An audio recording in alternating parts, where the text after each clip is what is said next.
El capítulo anterior había dejado a todos los habitantes de la promesa sumidos en una extraña sensación de traición y silencio. Enora, con su rostro pálido y su voz temblorosa, había confesado lo impensable: su intento de vender el diseño del motor que Manuel y Toño habían creado con tanta ilusión. No lo hizo por ambición, decía, sino para ayudar económicamente a su tío enfermo. Pero esa justificación, por muy humana que pareciera, no logró suavizar el golpe. La decepción de Manuel fue inmediata, un corte seco que dividió su confianza de la manera más cruel. Toño, doblemente herido, apenas podía mirarla, y desde entonces, el hangar, aquel lugar de sueños e inventos, se había convertido en un espacio enrarecido, lleno de ecos de lo que fue y de lo que ya no volverá a ser. Mientras tanto, en las estancias nobles, la carta firmada por Catalina seguía siendo un misterio que inquietaba a Leocadia. Había algo en esa caligrafía, en la forma en que el mensaje había llegado al palacio, que no cuadraba. El barón de Valladares había confirmado sus sospechas. Catalina no había podido escribirla desde el extranjero. Aquella misiva, entonces, era un engaño, una pieza más en un juego que nadie terminaba de entender. Y en ese clima de dudas, de miradas cruzadas y verdades ocultas, el lunes 27 de octubre amanece en la promesa con un aire denso, casi eléctrico, como si todo estuviera a punto de estallar otra vez. Manuel se levanta temprano, antes que los demás. No ha dormido bien, la imagen de Enora lo persigue incluso en sueños. Sus manos manchadas de grasa, su risa leve cuando lograban poner en marcha el motor, las horas compartidas entre planos, cálculos y esperanzas. Pero ahora, cada recuerdo se mezcla con la sensación amarga de la mentira. Podría haberme dicho la verdad, murmura mientras ajusta el nudo de su corbata frente al espejo. El reflejo le devuelve un rostro endurecido, más serio que nunca. En su interior, una voz le repite lo mismo que Simona le dijo la tarde anterior. No todo es blanco o negro, hijo. A veces la vida obliga a elegir entre dos males. Pero Manuel no está preparado para esa indulgencia. La traición, en su mundo de principios y lealtades, tiene un peso que cuesta perdonar. Toño llega al hangar poco después. No sabe si saludarlo o fingir que no lo ve. La tensión entre ambos es casi física. Durante años habían sido compañeros, amigos, casi hermanos. Pero ahora todo se ha llenado de silencios. Simona, desde la cocina, siente esa distancia como una punzada en el pecho. Conoce bien a su hijo, y sabe que cuando calla es porque está herido de verdad. Por eso decide hablar con él antes de que el resentimiento lo devore del todo. Lo encuentra revisando unas herramientas, con el ceño fruncido y las manos inquietas. No puedes pasarte la vida odiando, Toño, le dice con voz suave. Lo sé, duele, pero también sé que la gente comete errores por desesperación. Él la escucha sin mirarla. No es solo el error, madre, es la mentira. Si me hubiera dicho la verdad, quizá la hubieras juzgado igual. Lo interrumpe ella. No te engañes, todos tenemos un límite para el perdón, pero hay que saber cuándo ese límite se convierte en una cárcel. Las palabras de Simona quedan flotando en el aire. Toño respira hondo, pero no contesta. En su mente se mezclan la voz de su madre y la de Enora pidiéndole que la escuchara, que entendiera. Sin embargo, cada vez que recuerda la escena de su confesión, siente que el suelo se abre bajo sus pies.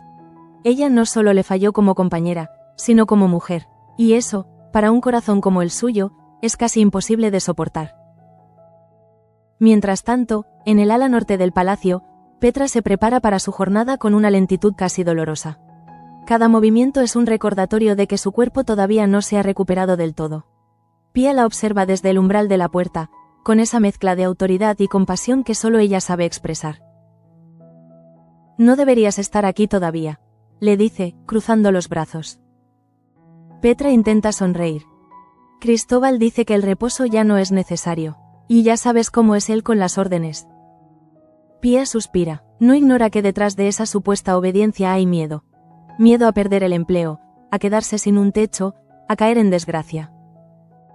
Déjame hablar con él, responde finalmente, intentaré que sea más flexible.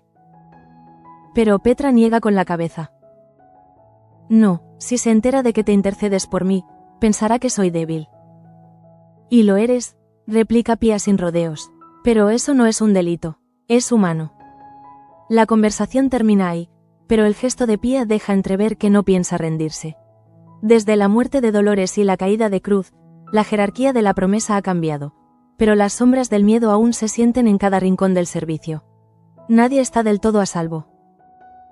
Mientras tanto, en los jardines, Ángela de Figueroa camina lentamente, intentando ordenar sus pensamientos. Las últimas horas con Beltrán le han resultado insoportables. Las conversaciones forzadas, las sonrisas fingidas, las insinuaciones de un futuro que ella no desea. Le pesa el anillo en la mano como si fuera una cadena. Sin embargo, las palabras de Curro le resuenan en la cabeza. No puedes mostrarle rechazo. Si sospecha algo, Lorenzo actuará antes de que podamos protegerte. Por eso, aunque cada fibra de su cuerpo se resista, ha decidido cambiar de táctica. Fingir, ser amable, ganar tiempo. Se detiene frente al espejo del vestíbulo y ensaya una sonrisa. No por mí, piensa, sino por todos los que me quieren libre. Beltrán aparece en ese momento, impecable, arrogante, con ese aire de suficiencia que la irrita. No esperaba verte tan temprano, mi futura esposa, dice con una media sonrisa. Ángela responde con una dulzura impostada. Quería que desayunáramos juntos, pensé que podríamos empezar de nuevo. Beltrán arquea una ceja, sorprendido. ¿De nuevo? ¿A qué viene ese cambio tan repentino?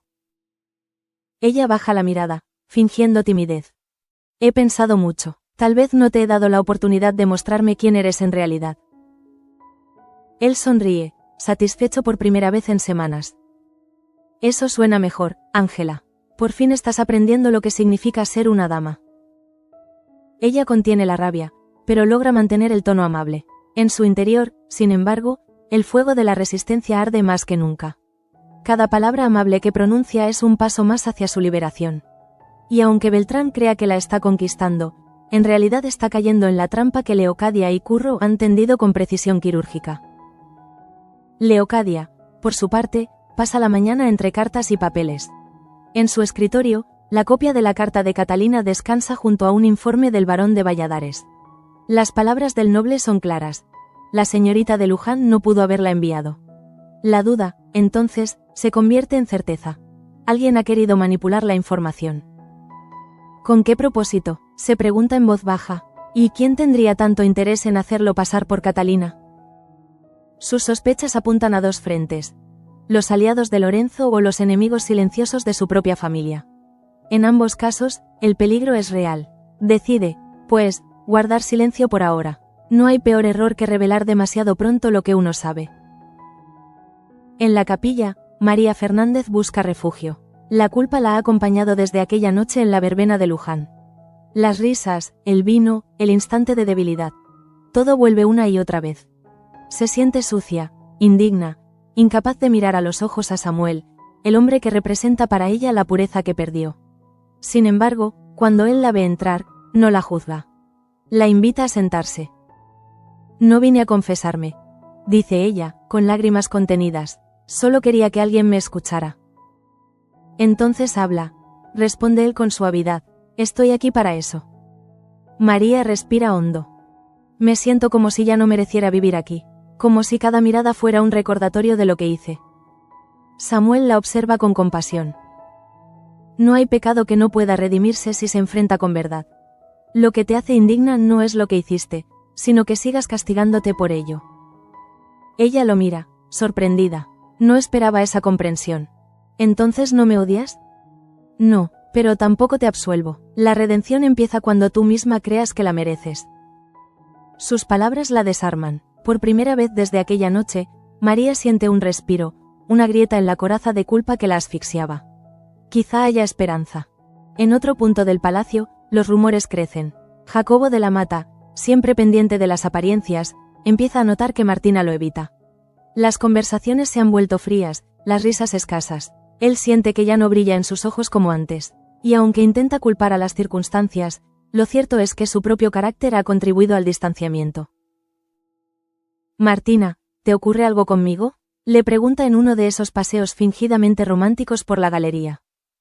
Ella sonríe sin convicción. Nada, Jacobo, solo estoy cansada. ¿Cansada? ¿De mí?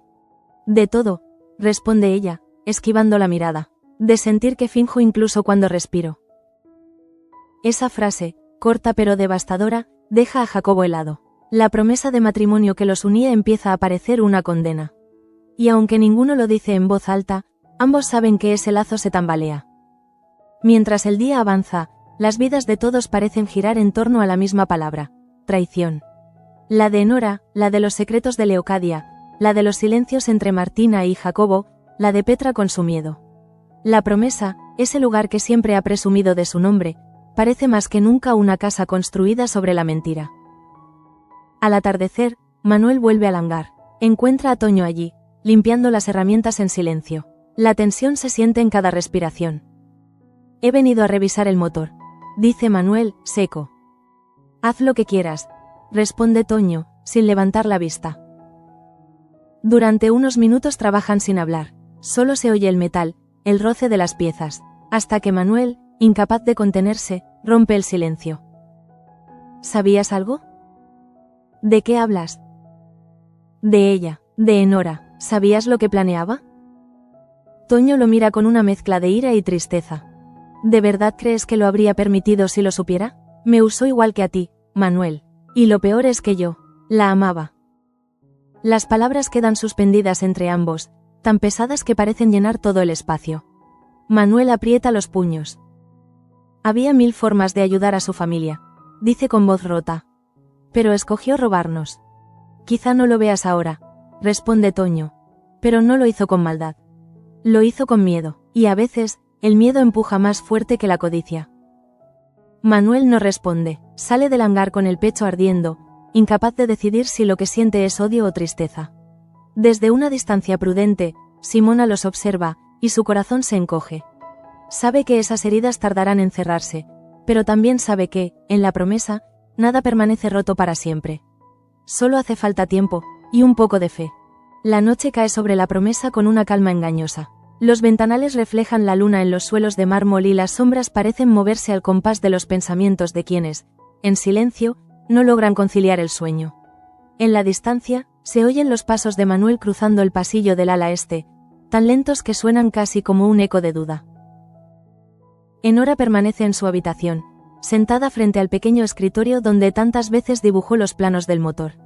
Las manos le tiemblan al repasar los bocetos que ahora parecen ajenos, producto de una vida anterior. Siente el peso de cada trazo, de cada decisión equivocada, como si las líneas del papel fueran las cicatrices de su propia conciencia. El silencio entre ellos no es ausencia, sino presencia de todo lo que no se atreven a decir. Manuel lleva horas debatiéndose entre el orgullo y la nostalgia. Cada vez que recuerda cómo Enora celebró junto a él los primeros giros del motor, siente que una parte de sí mismo se rebela contra el rencor, pero la herida aún está abierta, sangrante, demasiado reciente para perdonar. En el hangar, las luces permanecen encendidas. Toño ha dejado la puerta entreabierta y el aire frío se cuela, trayendo consigo el olor a aceite y a hierro. Manuel entra sin hacer ruido, observando las piezas esparcidas sobre la mesa. Todo le parece un campo de batalla. Los restos de una confianza perdida, la memoria de un sueño truncado, la soledad como único testigo. Cierra los ojos un instante, buscando refugio en los recuerdos que duelen menos. Aquellos días en los que el entusiasmo de Enora contagiaba a todos, en los que el motor no era un proyecto, sino una promesa de futuro. Pero ahora, ese futuro se ha convertido en cenizas, y Manuel no sabe si entre esas cenizas aún puede encontrarse algo digno de reconstruir. Mientras tanto, en la habitación de Ángela, el fuego de la chimenea ilumina su rostro con una luz cálida que contrasta con la frialdad de sus pensamientos. Ha pasado la tarde practicando su nueva actitud, ese juego de máscaras que debe sostener para no levantar sospechas. En el espejo, su sonrisa parece real, pero detrás de ella se esconde la determinación de una mujer acorralada que ha aprendido a sobrevivir fingiendo. Lorenzo entra sin tocar, con la seguridad de quien cree tener poder sobre todos. Ella lo recibe con una serenidad estudiada, y por un momento, él se confunde. No es la Ángela desafiante de días atrás, sino una figura dócil, casi amable. He pensado en lo que dijiste, Lorenzo, comienza ella con voz baja, casi susurrante. Él se acerca, creyendo leer en ese tono un reconocimiento tardío. Tal vez estaba equivocada, continúa. Quizás he sido injusta contigo. Lorenzo sonríe, complacido, incapaz de percibir que esas palabras son puro veneno envuelto en terciopelo. Cada gesto de Ángela está calculado. La mirada, el silencio, incluso la forma en que deja que él le tome la mano. Dentro de ella, sin embargo, Arde un rechazo absoluto, un grito contenido que solo Curro conoce. Cuando Lorenzo se marcha, satisfecho de haber recuperado el control, Ángela deja caer la sonrisa como quien se despoja de un peso insoportable. Se acerca al ventanal y respira el aire frío de la noche. Siente la libertad tan cerca y tan inalcanzable que le duele. En la distancia, imagina a Curro, y el solo pensamiento de él le devuelve el valor necesario para seguir fingiendo. Leocadia, en su despacho, no encuentra descanso. La carta de Catalina la atormenta. La lee una y otra vez, buscando un indicio, una palabra que revele la mano que la escribió. Las letras parecen burlarse de ella, tan perfectas, tan precisas, que resultan imposibles de desenmascarar. ¿Quién se atrevería a jugar con un nombre así?, murmura. Siente que algo más grande se mueve en la sombra. Decide escribir una nota para el barón de Valladares, pidiendo una nueva reunión. Pero mientras la pluma se desliza sobre el papel, una idea la sacude. Si la carta fue falsificada, su existencia no es solo una mentira, sino una advertencia. Alguien quiere que ella dude, que pierda el control, que actúe antes de tiempo. Y esa sospecha le hiela la sangre más que cualquier amenaza directa. En las cocinas, Pía aún vela por Petra. La ve caminar lentamente entre las ollas, pálida y tozuda, decidida a demostrar que puede cumplir con su deber.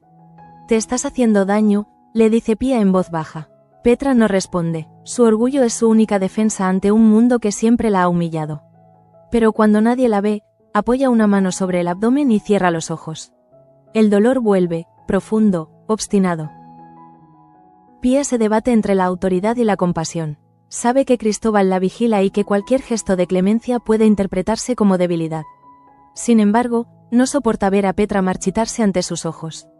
Recuerda los días en que esa mujer era la sombra de Cruz, altiva y cruel, y se pregunta cuándo se quebró esa coraza. Quizá el sufrimiento no redime, pero humaniza, y Petra, por primera vez, parece humana. Cristóbal aparece entonces, con su habitual semblante frío. Observa la escena desde la puerta y no dice nada, pero su mirada lo dice todo. Pía siente el peso de esa presencia, la rigidez de una autoridad que no comprende los matices del dolor. Cuando él se marcha, Petra suelta un suspiro largo, casi una rendición. «No duraré mucho si sigue así», murmura. Y Pía lo sabe, pero en la promesa, las órdenes pesan más que las súplicas. En otra parte del palacio, María reza en silencio. Las palabras se le escapan entre los labios como una plegaria torpe, sin forma. Piensa en el hijo que lleva dentro, en el juicio de los demás, en la vida que ha quedado atrás. Samuel la observa desde lejos, con el respeto de quien comprende que no hay penitencia más dura que el arrepentimiento verdadero. La fe, piensa él, no es pureza, es resistencia. Mientras tanto, en el hangar, la noche avanza. Manuel regresa una vez más, incapaz de alejarse de ese lugar que encierra su historia con Enora. Encuentra una lámpara encendida y una figura sentada frente a los planos. Es ella, no lo esperaba, pero tampoco se sorprende. «Sabía que volverías», dice Enora sin mirarlo. Su voz suena cansada, quebrada, como si cada palabra le costara un pedazo del alma. «Vine por mi cuaderno», responde él, evitando cruzar su mirada. «No quiero hablar». «Pero yo sí», replica ella, girándose despacio. «No para justificarme, sino para que me escuches antes de que me odies del todo». Manuel permanece inmóvil. El silencio que sigue es insoportable, lleno de respiraciones contenidas y recuerdos que pesan más que las palabras. «Lo hice por mi tío», empieza Enora. «Pero también por miedo. No quería verte fracasar. No quería que todo terminara si el motor no funcionaba. Pensé que si lo vendía, podrías continuar con tus sueños en otro lugar». Manuel la mira por fin, con una mezcla de rabia y ternura. «¿Y creíste que destruir mi confianza era una forma de ayudarme?». Ella baja la cabeza, incapaz de responder. Enora sabe que ninguna explicación basta cuando la herida es el orgullo. Manuel se da media vuelta, dispuesto a marcharse, pero ella lo detiene con una última frase. «No te pido perdón, Manuel. Solo que recuerdes quién era yo antes de todo esto». Esa súplica, tan simple, tan desesperada, se clava en él como una espina. Porque sí, recuerda quién era. La mujer que lo inspiraba, la que lo hacía creer que volar era posible incluso sin alas. Sin embargo, las palabras no bastan. Manuel se aleja, pero sus pasos son pesados, como si cada uno lo atara más al suelo. Enora lo observa irse, y cuando la puerta se cierra, deja caer la cabeza sobre la mesa. Llora sin ruido, con una dignidad triste, consciente de que su arrepentimiento ha llegado demasiado tarde. En los pasillos, Simona se cruza con Manuel. No necesita preguntarle nada. Su rostro lo dice todo. A veces el perdón tarda en llegar. Le susurra ella. Pero llega. Él no contesta, solo asiente levemente. Tal vez en otra vida, en otro momento, podría creer en esa posibilidad. Pero no esta noche. La madrugada se filtra lentamente por las ventanas del palacio. Ángela, agotada por la tensión del día, escribe una carta que nunca enviará. En ella, le confiesa a Curro el miedo que siente, la repulsión que la invade cada vez que Lorenzo la toca, la fe que deposita en sus promesas. No sé si saldré viva de esto, escribe. Pero si lo hago, será porque tú me enseñaste a no rendirme. Leocadia, en cambio, no duerme. Pasa las horas frente a la chimenea, observando cómo las llamas consumen un pedazo de la copia de la carta de Catalina. Si la mentira ha entrado en mi casa, piensa, solo el fuego podrá purificarla. Pero mientras el papel se reduce a ceniza, su rostro refleja algo más que rabia. Es miedo, un miedo antiguo, el que solo sienten las mujeres que han visto demasiado poder moverse en la oscuridad. Al amanecer, los primeros rayos de sol iluminan el hangar. Manuel vuelve una última vez. Las piezas del motor relucen con un brillo nuevo, como si nada hubiera pasado. Pero él sabe que algo ha cambiado para siempre. Se acerca a la mesa, toca los planos con cuidado y, tras un largo silencio, susurra: no sé si te perdonaré, Enora, pero no te olvidaré. Y con esa frase, da la vuelta y se pierde entre la luz dorada de la mañana. El amanecer despierta a la promesa con una luz extraña, entre dorado y ceniza. El aire huele a metal y a tierra húmeda, como si el día no supiera aún si será un principio o un final. En las cocinas, el ruido de los platos y las voces del servicio intentan devolverle ritmo a la rutina, pero todos sienten que algo invisible pesa sobre el ambiente. Simona prepara el café con movimientos lentos, observando a su hijo desde la distancia. Toño apenas ha hablado desde la madrugada. Se levanta temprano, se marcha al hangar, y regresa tarde, con la mirada fija en un punto que solo él conoce. La madre lo reconoce. Es el silencio del hombre que ha perdido más que un amor. Ha perdido la fe en sí mismo. Y eso, en la promesa, es la pérdida más grande. Pía entra, envuelta en ese aire de autoridad tranquila que la distingue, y deja una cesta sobre la mesa. Petra no ha bajado todavía, comenta. Simona arquea las cejas, sorprendida. Eso no es normal. Ambas se miran, cómplices de una preocupación compartida. El mundo del servicio no perdona las debilidades, y Petra, pese a su altivez, es más vulnerable de lo que aparenta. Pía decide subir a verla antes de que Cristóbal lo note. La encuentra en su habitación, recostada sobre la cama, con el rostro pálido y las manos heladas. No he dormido, murmura Petra, sin fuerza. Cada vez que cierro los ojos, me despierta el dolor. Pía le toma la mano, sin reproches. Necesitas un médico, y no me refiero a Cristóbal. Pero Petra niega con la cabeza. Si se entera, me echarán. No puedo perder este lugar. Esa frase, tan simple, resume la vida de todas las mujeres del servicio. Sobrevivir, aunque duela. Mientras Pía intenta convencerla, Cristóbal aparece en la puerta. Su voz interrumpe el silencio como una sentencia. ¿Qué ocurre aquí? Pía se levanta de golpe, intentando disimular la preocupación. Petra solo necesitaba descansar, pero él no se deja engañar. Se acerca, examina su rostro, y anota algo en su cuaderno. La vigilaré personalmente, dice. Petra cierra los ojos. Sabe lo que eso significa. Control, no cuidado. Vigilancia, no ayuda. En el ala noble, Leocadia recibe la visita de un mensajero. Trae un sobresellado con el escudo del barón de Valladares. Lo abre con manos temblorosas. Dentro hay una carta breve, escrita con su habitual cortesía, pero con una línea que la deja sin aliento. La caligrafía pertenece a alguien cercano al palacio. La tinta es reciente. Su mente se llena de rostros, de sospechas. ¿Podría ser obra de Lorenzo? ¿O tal vez de alguien entre el personal? Cada posibilidad es más peligrosa que la anterior. Decide guardar el secreto, al menos por ahora. No puede confiar en nadie, ni siquiera en su hija. Las intrigas se multiplican como raíces bajo la tierra, invisibles pero poderosas. Todo esto empezó con una carta, piensa, y terminará con otra. Mientras dobla el papel y lo guarda bajo llave, siente por primera vez que algo escapa a su control. Y ese sentimiento la aterra.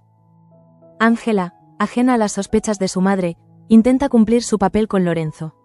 Desayunan juntos en la terraza. Él habla de negocios, de compromisos, de una vida que ella no desea. Ella lo escucha, fingiendo interés, y asiente en los momentos adecuados. Todo parece marchar según lo planeado hasta que, sin querer, pronuncia el nombre de Curro. Solo un instante, apenas un suspiro, pero suficiente para que Lorenzo lo note. ¿Quién es Curro?, pregunta con una sonrisa gélida. Ángela titubea, un amigo de la familia.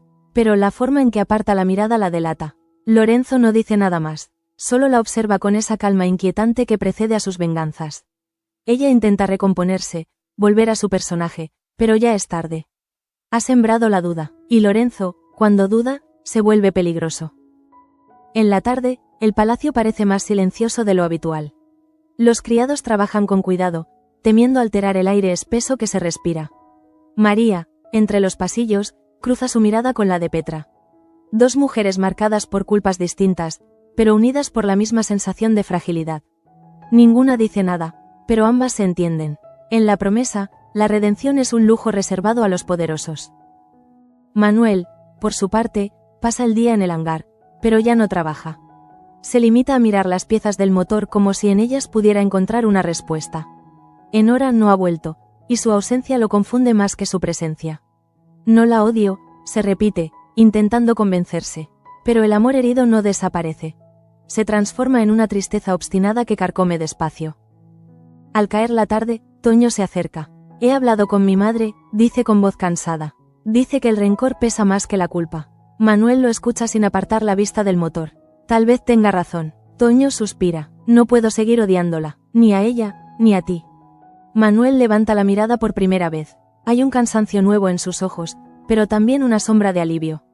Yo tampoco quiero seguir luchando. En ese momento, sin decirlo, ambos entienden que la reconciliación entre ellos es el primer paso hacia algo que todavía no saben si podrán reconstruir.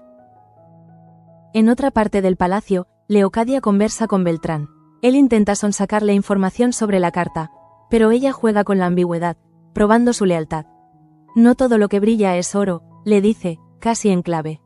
Él sonríe, pero detrás de esa sonrisa hay impaciencia. Sabe que Leocadia oculta algo importante. Y Leocadia, al notarlo, confirma su temor. El enemigo podría estar más cerca de lo que pensaba. Mientras tanto, Ángela se encierra en su habitación. Tiembla, no por miedo, sino por rabia. Se maldice por haber pronunciado aquel nombre. La cara de Lorenzo, su mirada inquisitiva, su sonrisa contenida, todo vuelve a su mente una y otra vez. Sabe que ha cometido un error y que ese error puede costarle caro. Toma la carta que escribió a Curro la noche anterior y la rompe en pedazos. No puede dejar rastros.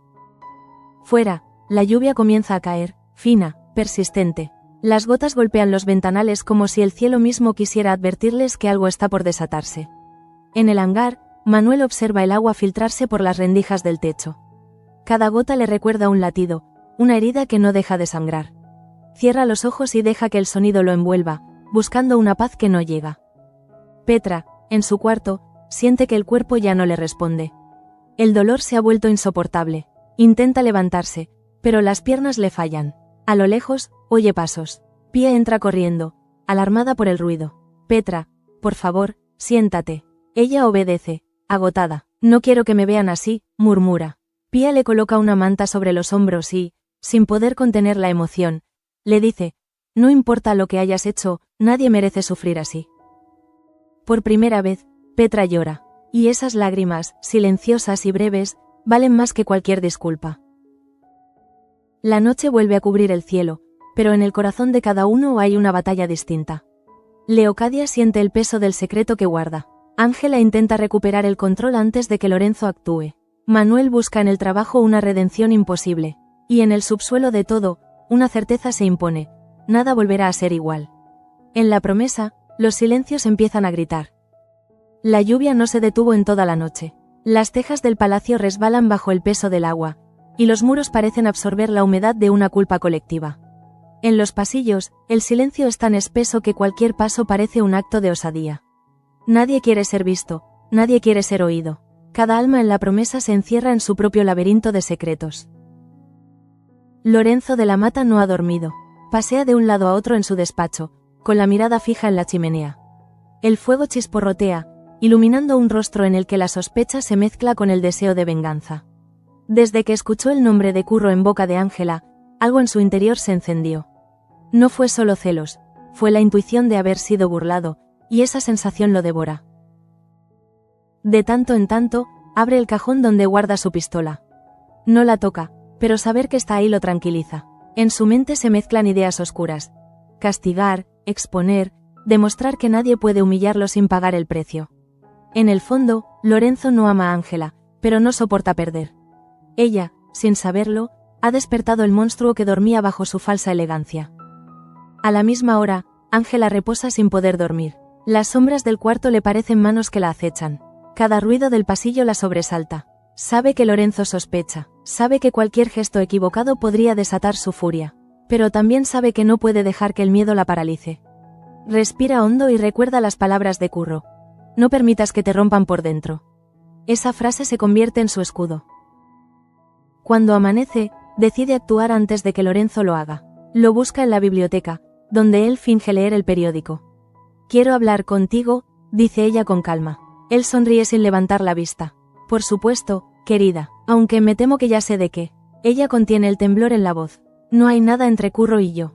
Fue un malentendido. Lorenzo deja el periódico y la mira fijamente. Claro, Ángela, siempre lo son. Y en esa sonrisa, ella lee la amenaza. Mientras tanto, Leocadia recibe una visita inesperada. Beltrán entra sin ser anunciado, con la seguridad de quien ya no respeta las normas. He oído rumores, dice, acomodándose en el sillón frente a ella. Una carta falsa, un varón involucrado, y tú en el centro de todo. ¿Puedo saber qué tramas ahora? Leocadia lo observa, midiendo cada palabra. Solo intento proteger lo que es mío. Beltrán ríe, sin humor. O lo que crees que es tuyo. La tensión entre ambos es antigua, casi palpable. Hubo un tiempo en que se aliaron por conveniencia, pero las traiciones entre ellos se han multiplicado. No deberías jugar con fuego, advierte él, inclinándose hacia ella. Podrías arder junto a los tuyos. Leocadia no retrocede. Lo prefiero a vivir en la sombra de hombres cobardes. Él se levanta, con una sonrisa amarga. Entonces no digas que no te avise. Cuando sale, ella se deja caer en el sillón, sabiendo que acaba de firmar una nueva guerra. En las cocinas, la rutina se interrumpe por un grito. Simona deja caer una jarra y corre hacia las escaleras. En el pasillo, encuentra a Pía sosteniendo a Petra, que acaba de desplomarse. No respiraba bien, dice Pía, agitada. La llevan hasta una silla, la abanican, intentan hacerla reaccionar. Cuando abre los ojos, Petra apenas puede hablar. No digan nada, por favor, pero ya es tarde. Cristóbal ha visto la escena desde el fondo del corredor. Se acerca despacio, con una expresión que mezcla preocupación y frialdad. ¿Qué sucede aquí?, pregunta. Pía se adelanta. Necesita descansar, su cuerpo no aguanta más. Él asiente, pero sin compasión. Eso lo decidiré yo. Luego se dirige a Petra. Te advertí que te cuidaras. Has incumplido las órdenes. Quedas suspendida hasta nuevo aviso. Ella intenta protestar, pero él ya se ha marchado. En su mirada, antes de cerrar los ojos, hay algo parecido a la humillación final. Enora, mientras tanto, ha pasado la noche en el taller exterior, bajo un techo de chapa que no logra contener la lluvia. No puede volver al hangar, no puede mirar a Manuel sin sentir que lo pierde de nuevo.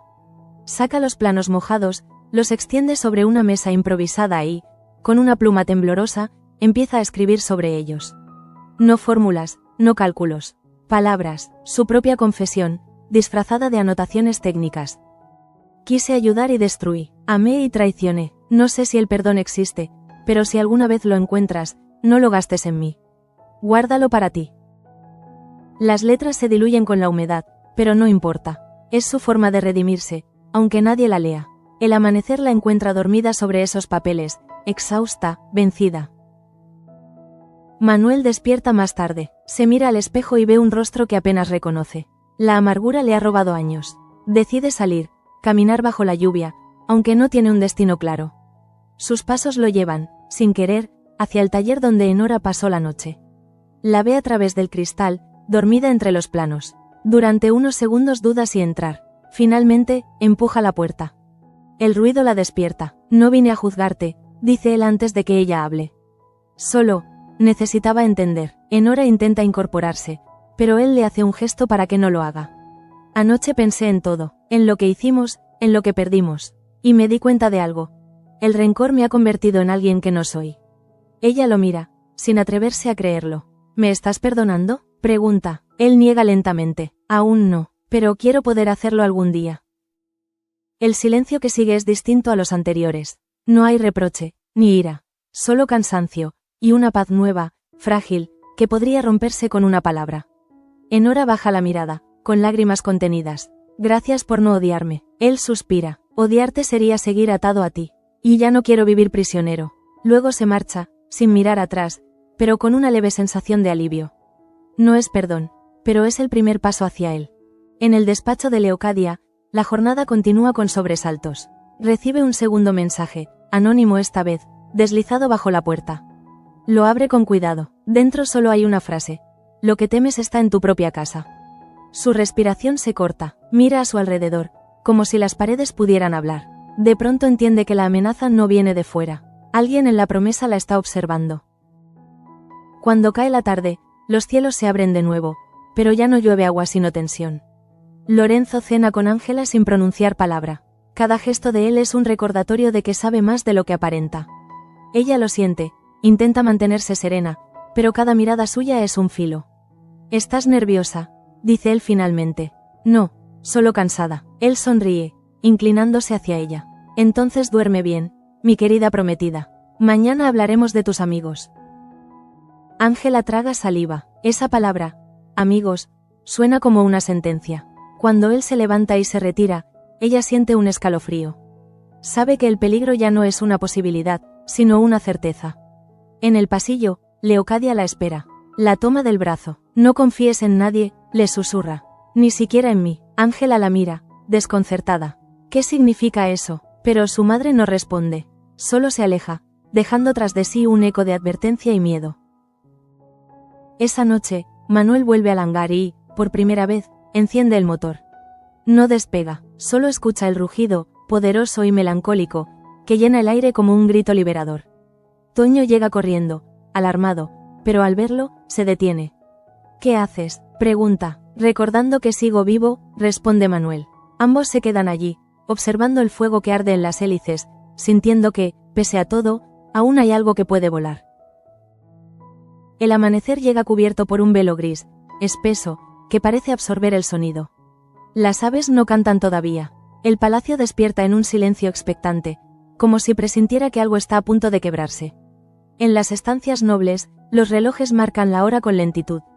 Todo se mueve despacio, incluso el tiempo. Nadie imagina que ese será el día en que la calma se vuelva imposible. Leocadia está en su despacho desde antes del alba. No ha dormido. El mensaje anónimo la ha dejado en vilo. «Lo que temes está en tu propia casa». Esas palabras retumban en su cabeza una y otra vez, hasta volverse casi una música infernal. No puede dejar de pensar en quién podría saber tanto, quién se atrevería a desafiarla desde dentro. Y cuando al fin levanta la mirada, ve su reflejo en el espejo. Cansada, tensa, irreconocible. Tal vez el enemigo siempre ha sido ella misma. Ángela entra sin avisar. Su rostro está pálido, los ojos enrojecidos. «Madre», Lorenzo sospecha. «No sé qué hacer». Leocadia se levanta de inmediato. «Te dije que no confiaras en nadie. Ni siquiera en ti», responde Ángela con un tono cargado de reproche. Por primera vez, Leocadia no encuentra palabras. La ve temblar, pero detrás de ese temblor hay fuerza. La niña obediente ya no existe. En su lugar hay una mujer dispuesta a luchar. En los jardines, Lorenzo pasea con el bastón en la mano. A cada paso, el metal golpea la piedra como un reloj que marca la cuenta atrás. Lleva días observando, callando, esperando el momento justo. La idea de que Ángela le haya mentido se ha convertido en una obsesión. En su mente, no hay espacio para dudas. Si ella lo traiciona, él la arrastrará consigo al escándalo. Y eso, en su lógica perversa, es justicia. Cuando la ve salir de la casa, la sigue. Ella no lo nota al principio. Camina deprisa hacia el camino que lleva al establo, buscando un respiro. Pero él acelera el paso, hasta alcanzarla. «¿Dónde vas tan temprano, mi querida prometida?». La voz suena amable, pero hay algo en su tono que la hiela. Solo necesitaba aire. Él sonríe. «Ah, sí, aire, o tal vez distancia». Ella retrocede un paso. «No entiendo». Él la toma del brazo. «Claro que entiendes». Ángela se libera con un movimiento brusco. Suéltame. Lorenzo la observa con una mezcla de sorpresa y furia. Ten cuidado con tu tono. No querrás que todos sepan quién es el hombre que realmente ocupa tus pensamientos. Ella lo mira sin pestañear. Dilo, atrévete, pero cuando lo hagas, asegúrate de tener pruebas. Lorenzo sonríe, fascinado por su desafío. Eres más parecida a tu madre de lo que crees. Y se marcha, dejando tras de sí un hilo de amenaza suspendido en el aire.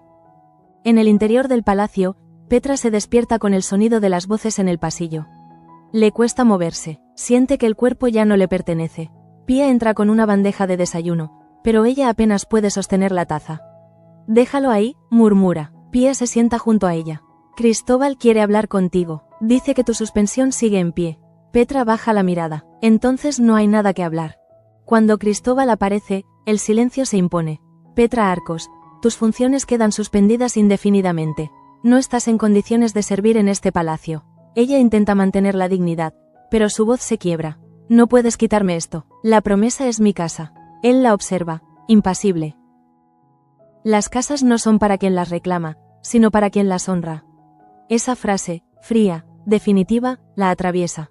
Pía contiene las lágrimas. Cristóbal se marcha sin mirar atrás. Y Petra, sola, deja caer la cabeza sobre las manos. Por primera vez, llora sin miedo. En el hangar, Manuel vuelve a encender el motor. Esta vez no por necesidad, sino por impulso. El ruido retumba en el aire húmedo de la mañana, atrayendo a Toño, que llega corriendo.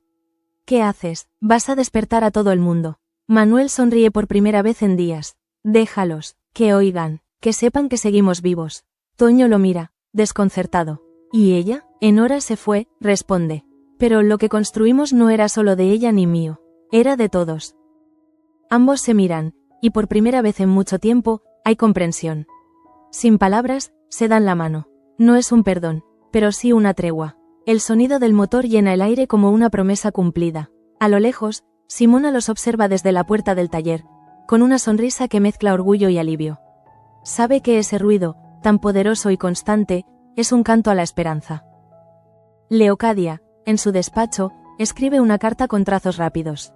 Si caigo, dice el texto, que sea por mis propias decisiones, no por las mentiras de otros. La deja sobre la mesa y se levanta, decidida a enfrentarse a Lorenzo. Lo encuentra en el pasillo, justo cuando él se dispone a salir. Tenemos que hablar. Él arquea una ceja. ¿Sobre tu hija? ¿O sobre tus engaños? Ella respira hondo. Sobre ambos. Y sobre ti. La conversación se convierte pronto en una guerra de palabras. He tolerado tus manipulaciones demasiado tiempo, dice él. Y yo tus abusos, responde ella. ¿Crees que puedes controlar a todos como marionetas? Te equivocas. No me detendré hasta que la verdad salga a la luz. La verdad no existe, replica él. Solo versiones más convenientes. Ella lo mira con una calma que lo desarma. Entonces escucha la mía. Si tocas a mi hija, te destruiré. Él ríe, incrédulo. Tú, no eres más que una mujer desesperada. Ella da un paso al frente. Soy una madre. Lorenzo calla. Por primera vez, su seguridad se resquebraja. Hay algo en esa mirada que lo obliga a retroceder. Ten cuidado. Leocadia, murmura. Los secretos matan. Ella sonríe con amargura. Y tú eres uno de ellos. En los jardines, Ángela observa desde lejos cómo su madre y Lorenzo discuten. No oye las palabras, pero entiende el tono. Por un instante siente miedo, pero enseguida una decisión clara se forma en su mente. No volverá a ser una víctima. Regresa a su habitación, toma la carta que había roto y escribe de nuevo. Curro, si algo me ocurre, no te culpes. Te amé en silencio, pero con toda el alma. Luego la guarda bajo el suelo de madera, en el mismo lugar donde de niña escondía sus secretos. Mientras tanto, Petra se prepara para marcharse. Pía la ayuda a empacar sus pocas pertenencias. Podrías quedarte. Hablaré con Alonso, insiste. Petra niega con la cabeza. No, Pía, esta casa solo sabe recordarme lo que ya no soy. La abraza brevemente, sin lágrimas. Cuando cruza la puerta principal, la lluvia empieza a caer de nuevo. No se protege, deja que el agua la empape, como si quisiera borrar el rastro de todos los años vividos entre esas paredes. Enora regresa esa misma tarde para recoger sus cosas del taller. No espera ver a nadie, pero Manuel está allí.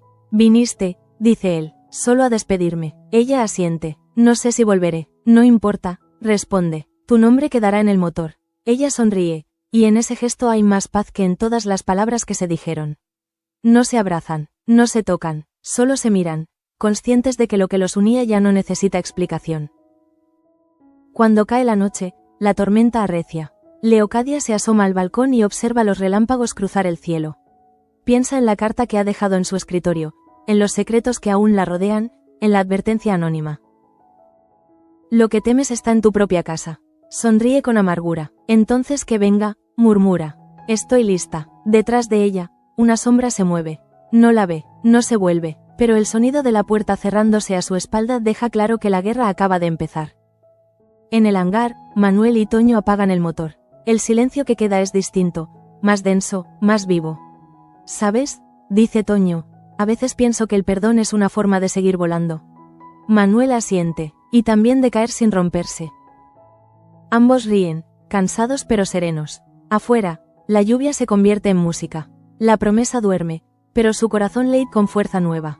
Los pecados, los secretos, los amores rotos, todo sigue allí, pero por primera vez no duelen igual. Porque después de la tormenta, incluso los muros parecen respirar.